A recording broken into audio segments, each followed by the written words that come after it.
நாம சில விஷயத்தை தெரிந்து கொள்ள போறோம். துஆவினால் உயர்ந்த நபியினுடைய மனைவி உம்மு சலமா ரலியல்லாஹு அன்ஹா தான். உம்மு சலமா ரலியல்லாஹு அன்ஹா அவங்க யார் அப்படின்னா, அபூஜஹலுக்கும் ஹாலித் இப்னு வலீத் அவங்களுக்கும் நெருங்கிய உறவு பெண்மணி. அபு சலமா, உம்மு சலமாவுடைய கணவர் யாருன்னா அபு சலமா. அவர் யாருன்னா அபூ லஹபுக்கும் நபி ஸல்லல்லாஹு அலைஹி வஸல்லம் நெருங்கிய குடும்பத்தை சேர்ந்தவர். மக்காவில் இந்த ரெண்டு குடும்பமும் ஒரு அந்தஸ்துள்ள குடும்பம். அப்ப இவங்க ரெண்டு பேரும் திருமணம் முடிக்கிறாங்க. இந்த நேரத்தில் நபி ஸல்லல்லாஹு அலைஹி வஸல்லம் இஸ்லாத்தை கொண்டு வரும்போது, இஸ்லாம் அவங்களுக்கு வரும்போது, இந்த இஸ்லாத்தை இவங்க ரெண்டு பேரும் கணவனும் மனைவியும் ஏத்துக்கிறாங்க.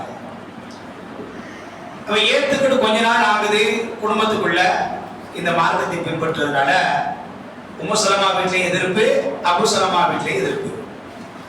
இப்ப நபி ஸல்லல்லாஹு அலைஹி வஸல்லம் ரெண்டு பேரையும் கூப்பிட்டு என்ன சொன்னாங்க, நீங்க அபிசீனியாவுக்கு ஹிஜ்ரத் பண்ணிருங்க. ஹிஜ்ரத்னா என்ன?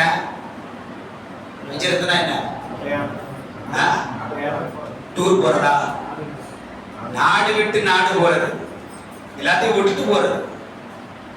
எதுவுமே எனக்கு வேணாம், குடும்பம், இங்க இருக்கிற சொத்து எதுவுமே எனக்கு வேணாம் அப்படின்ட்டு போறது, நிராயுத பாணியாக செல்லுவது. ரெண்டு பேரும் ஒத்துக்கிட்டு அபிசீனியாவுக்கு ஹிஜ்ரத் போயிட்டாங்க. எப்படியோ போய் சேர்ந்துட்டாங்க. கொஞ்ச நாள் அங்க இருக்கும் போது ஒரு தகவல் கிடைக்கி, மக்காவில் சூழல் மாறிடுச்சு அப்படின்னு. பழைய மாதிரிலாம் இல்ல, அடக்குமுறையெல்லாம் இல்ல, சூழல்லாம் மாறிடுச்சு, ரசூலுல்லாஹ்வுக்கு சாதகமா போயிட்டு இருக்குங்கிற ஒரு ஃபேக்கான நியூஸை கேள்விப்படுறாங்க. அது அவங்களுக்கு ஃபேக்குன்னு தெரியாது. இதை கேட்டுட்டு என்ன பண்ணிட்டாங்க, அபிசீனியால இருந்து திரும்ப இங்க வந்துட்டாங்க, மக்காவுக்கு வந்துட்டாங்க. வந்ததோட அபு சலமாவுடைய குடும்பத்தார் அபு சலமாவை பிடிச்சு வச்சுக்கிட்டாங்க, உம்மு சலமாவுடைய குடும்பத்தார் உம்மு சலமாவை பிடிச்சு வச்சுக்கிட்டாங்க. இப்ப ரசூலுல்லாஹி ஸல்லல்லாஹு அலைஹி வஸல்லம் ரெண்டு பேருக்கு மறுபடியும் சொன்னாங்க, நீங்க மதீனாவுக்கு ஹிஜ்ரத் போயிருங்க. முதல்ல எங்க போனாங்க? அபிசீனியா. இப்போ எங்க? அடுத்த ஹிஜ்ரத் மதீனாவுக்கு போயிடுங்க. மதீனாவுக்கு இவங்க ரெண்டு பேரும் போறாங்கன்னு தெரிஞ்ச உடனே அபு சலமா அந்த பெண்மணி வீட்டுக்காரங்க என்ன செய்யறாங்க, அபு சலமா அவருடைய வீட்டுக்காரங்களும் பிடிச்சு வைக்கிறாங்க, உம்மு சலமா அவங்க வீட்டுக்காரங்களும் பிடிச்சு வச்சு நீங்க போக கூடாதுன்னு சொல்லி. அபு சலமா ஆம்பளை என்ன செய்யறாரு, வீட்டை எடுத்து ஹிஜ்ரத்துக்கு போயிடுறாரு. உம்மு சலமா அவரை என்ன செய்ய முடியல, போக முடியல. இன்னும் சொல்ல போனா உம்மு சலமாவுடைய பிள்ளைகள் எல்லாம் யார் பிடிச்சு வச்சுக்கிட்டா, கணவருடைய வீட்டுக்காரங்க பிடிச்சு வச்சுக்கிட்டாங்க. இப்படி ஒரு இக்கட்டான சூழ்நிலை அவங்களுடைய வாழ்க்கையில போயிட்டு. இந்த உம்மு சலமா அவங்களுக்கு தன்னுடைய கணவர் மதீனா போயிட்டாருன்னு உடனே, அவர் இன்னைக்கு வருவாரா நாளைக்கு வருவாரான்னு சொல்லி என்ன செய்வாங்களா, மக்காவை விட்டு கொஞ்சம் வெளியில போய் மதீனாவை நோக்கி பார்த்துக்கிட்டே இருப்பாங்களாம். இது தினமும் நடக்குமா, கணவர் போயிட்டாரான்னு சொல்லி அவருக்கு மட்டும் ஹிஜ்ரத் பண்ற வாய்ப்பு கிடைச்சிட்டேன்னு சொல்லி, இன்னைக்கு வரமாட்டாரா நாளைக்கு வரமாட்டாரா திருப்பி வரமாட்டாரா அப்படின்னு என்ன செய்வாங்களாம், ஊருக்கு வெளியில போய் நின்று மதீனாவை நோக்கி பார்த்துக்கிட்டே இருப்பாங்களாம். அழுதுட்டு என்ன செய்வாங்களாம், திருப்பி வீட்டுக்கு வருவாங்க. இது இப்படி அவங்களுக்கு வாடிக்கையா இருக்க உடனே ஒரு கட்டத்துல உம்மு சலமாவுடைய குடும்பத்துக்காரங்க என்ன பண்றாங்க, அவங்க மேல இறக்கப்பட்டு நீங்க என்ன செய்ய ஹிஜ்ரத்துக்கு போறோம்னா பிள்ளைங்களெல்லாம் கூட்டிக்கிட்டு யார் போறா, உம்மு சலமா அந்த பெண்மணி ஹிஜ்ரத்துக்கு போறான். கவனிக்கணும், கொடுத்துட்டாங்க. இவங்க அழுவதை பார்த்து இவங்களுடைய நிலையை பார்த்து என்ன செஞ்சுட்டாங்க, 4 பிள்ளைங்க கொடுத்து அனுப்பி விட்டாங்க. உம்மு சலமா 4 பேரையும் கூட்டிட்டு போனா தனியா போக முடியாது. அப்பதான் உஸ்மான் இப்னு தல்ஹா என்ற ஒரு நபித்தோழர் அவங்களுக்கு என்ன செய்யறாங்க, உதவி செய்யறாங்க. கடைசியில எங்க போய் சேர்றாங்க, மதீனால போய் தன்னுடைய கணவரை சந்திக்கிறாங்க. யாரு? உம்மு சலமா ரலியல்லாஹு அன்ஹா இந்த பெண்மணி. கொஞ்ச நாள் தான் ஆகுது, உஹது யுத்தம் வருது. அந்த உஹது யுத்தத்துல யார் மௌத்தாரா, அபு சலமா மௌத்தா போயிட்டு இப்பதான் வந்திருக்கிறாங்க ஊர்ல இருந்து. அந்த உஹது யுத்தத்துல அபு சலமா மௌத்தா போயிட்டார். இந்த செய்தி யாரு கேள்விப்படுறாங்க, நபி ஸல்லல்லாஹு அலைஹி வஸல்லம் கேள்விப்படுறாங்க. கேள்விப்பட்டு என்ன செய்யறாங்க, அபு சலமாவை பார்க்க வராங்க, அந்த மையத்தை பார்க்க வராங்க. மையத்தை பார்க்க வந்த உடனே மையத்துடைய கண்ணு வந்து ஓப்பனா இருக்குது. அப்ப நபி ஸல்லல்லாஹு அலைஹி வஸல்லம் அப்பதான் முதல்ல சொல்றாங்க, கண்ணை என்ன செய்ய, மூடி விடுங்க, மூடி விடுவாங்க நபி ஸல்லல்லாஹு அலைஹி வஸல்லம். மையத்தை பார்த்த உடனே ஒரு துஆ செய்யறாங்க. நம்மள மையத்தை கேள்விப்பட்டோம் என்ன செய்வோம், இன்னா லில்லாஹி வ இன்னா இலைஹி ராஜிஊன். மையத்தை நேரடியா பார்த்தா நபி ஸல்லல்லாஹு அலைஹி வஸல்லம் துஆ செய்யறாங்க. யாருக்கு? அபீ ஸலமா மௌத்தா கிடக்கிற அந்த ஜனாசாவுக்கு துஆ செய்யறாங்க. அல்லாஹும்ம அக்ஃபிர் லி அபீ ஸலமா வர்ஃபஅ தரஜதஹு. அபீ ஸலமாவுக்கு அல்லாஹ் மன்னிப்பை வழங்குவானாக, அவருடைய தரஜாத்தை அல்லாஹ் உயர்த்துவானாக அப்படின்னு துஆ செய்யறாங்க. பிறகு அவர் அடக்கம் செய்யப்படுறார். இப்ப யார் விதவை ஆயிட்டா? உம்மு ஸலமா விதவை ஆயிட்டாங்க. எத்தனை பிள்ளை இருக்குது? 4 பிள்ளைங்க இருக்குது. மாப்பிள்ளை வீட்டு தரப்புல யாராவது ஹெல்ப்புக்கு இருக்காங்களா? இல்ல. அவங்க வீட்டு தரப்புல யாராவது ஹெல்ப் இருக்காங்களா? யாருமே இல்லை. யாருமே இல்ல உதவி பண்றதுக்கு. நபியும் நபித்தோழர்கள் தான் இருக்கிறாங்க. குடும்ப ரீதியா எந்த ஒரு சப்போர்ட்டும் அவங்களுக்கு இல்ல. இப்படி கொஞ்ச நாள் போயிட்டு இருக்கும் போதுதான் நபி ஸல்லல்லாஹு அலைஹி வஸல்லம் பல்வேறு ஆலோசனைகளை சொல்றாங்க. அப்போ ஒரு கட்டத்தில் ரசூலுல்லாஹ் சொல்றாங்க, ஒரு துஆ கத்து கொடுக்குறாங்க. யாருக்கு? உம்மு ஸலமா. அல்லாஹும்ம அஜிர்னி ஃபீ முஸீபதி வஃக்லுஃப் லீ கைரம் மின்ஹா. யா அல்லாஹ், எனக்கு ஏற்பட்ட இந்த முஸீபத் என்ன, இந்த துக்கத்திற்கு எனக்கு நீ கூலி தருவாயாக, இதை விட சிறந்த ஒன்றை எனக்கு வழங்குவாயாக.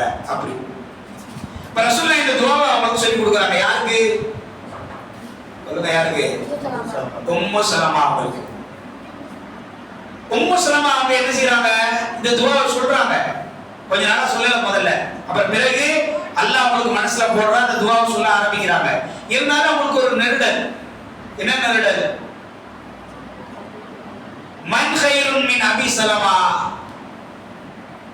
அபீ ஸலமாவை விட ஒரு நல்ல கணவர் எனக்கு எப்படி கிடைக்க முடியும்? அவர்தான் சிறந்தவர் எனக்கு. மனசு விட்டு போகல. அவரை விட ஒரு சிறந்த கணவர் எனக்கு எப்படி கிடைக்க முடியும்? துஆல என்ன இருக்கு? சிறந்ததை தருவாயாக. அவரை விட சிறந்த கணவர் எனக்கு யார் இருக்க முடியும் அப்படின்னு ஒரு டவுட்ல என்ன செய்யறாங்க இவங்க, அந்த துஆவை செஞ்சுக்கிட்டே இருக்காங்க. செஞ்சுக்கிட்டே இருக்கும்போது தான் யார் வரா? அபூபக்கர் சித்திக் ரலியல்லாஹு அபூ ஸலமா உம்மு ஸலமாவை திருமணம் முடிக்கிறதுக்கு கேட்கிறாங்க. உங்களை நான் திருமணம் முடிச்சுக்கிறேன்.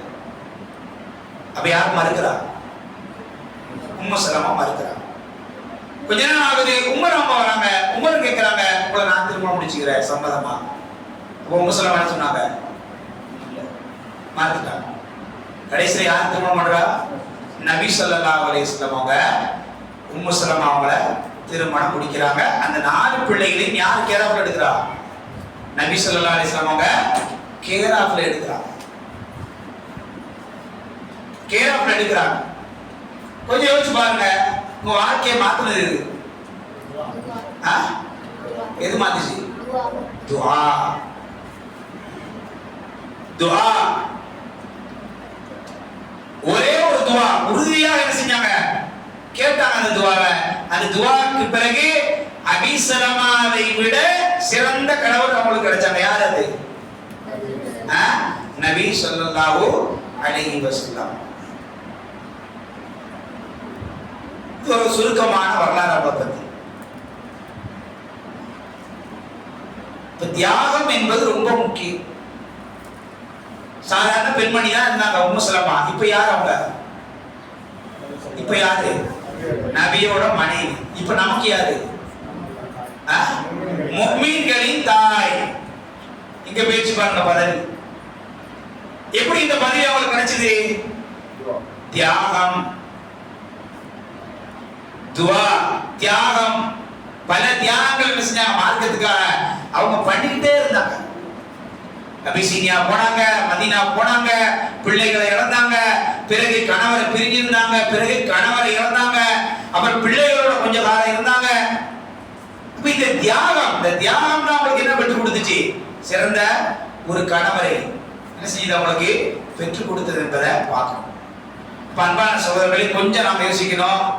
மார்க்கத்துக்காக நாம என்ன தியாகம் செஞ்சோம்? இதுதான் கேள்வி.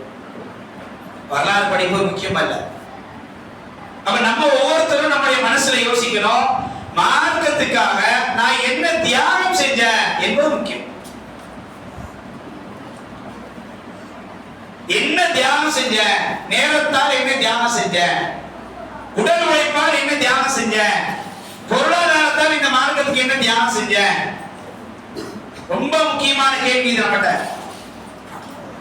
அப்ப அன்பார்ந்த சகோதரிகளே, சகோதரர்களே, நாம் இந்த வரலாற்றில் படிக்கக்கூடிய மிக முக்கியமான பாடம், அல்லாஹ் சுப்ஹானஹு வ தஆலா தியாகத்தை இந்த மார்க்கத்துக்காக நம்மிடம் என்ன செய்யறான்? எதிர்பார்க்கிறான். தியாகம் செய்கிற எதிலும் ஒரு தியாகம் செய்யக்கூடிய மனப்பான்மை உள்ளவர்களாக என்ன செய்யணும்? நாம மாறலாம் இன்ஷாஅல்லாஹ். புரியுதா புரியலையா? கொஞ்சமாவது நமக்கு மனசு வரணும். நாம மார்க்கத்துக்காக கொஞ்சமாவது தியாகம் செய்யறோம் அப்படிங்கிற மனசு யாருக்கு வரணும்? நம்ம மனசுக்குள்ள உறுத்தணும். மார்க்கத்துக்கு கொஞ்சமாவது தியானம் செய்யறேன், அல்லது தியானம் செய்யவே இல்ல, தியானம் செய்யாமலே இருக்கிறவன் அந்த இந்த உறுத்துதல் என்ன செய்ய நமக்குள்ள இருந்து கொண்டே இருக்க வேண்டும். இந்த உறுத்துதல் தியாகம் செய்ய வேண்டும் என்ற இந்த மனப்பான்மை தான் நம்முடைய மார்க்கத்தில் நமக்கு அல்லாஹ்விடத்தில் ஒரு உயர்ந்த அந்தஸ்தை நமக்கு பெற்றுத்தரும் என்பதை விஷயம் நாம விளங்கணும். துஆவின் மீது ஒரு கடுமையான கான்ஃபிடென்ட் நமக்கு இருக்கணும். அல்லாஹ்வுடைய தூதர் சொல்லி தந்த துஆ நாம கேட்டா அந்த துஆவில் சொல்லப்பட்ட விஷயங்கள் நிச்சயமாக இந்த துன்யாவில் அல்லாஹ் நமக்கு தருவான் என்ற அந்த உறுதிப்பாடு, துஆ கேட்கும் போது அந்த உறுதிப்பாடு நமக்கு இருக்க வேண்டும். அல்லாஹ் சுப்ஹானஹு வ தஆலா அப்படிப்பட்ட மக்களாக, தியானம் செய்கிற மக்களாக, துஆவின் மீது ஒரு உறுதி உள்ள மக்களாக, உறுதியாக அல்லாஹ்விடம் கேட்கக்கூடிய மக்களாக, நமக்கு நாம கேட்கிற துஆக்களை விட அல்லாஹ்வுடைய தூதர் நமக்கு சொன்ன தந்த துஆக்களை அதிகமாக கேட்கிற மக்களாக என்ன செய்யணும்?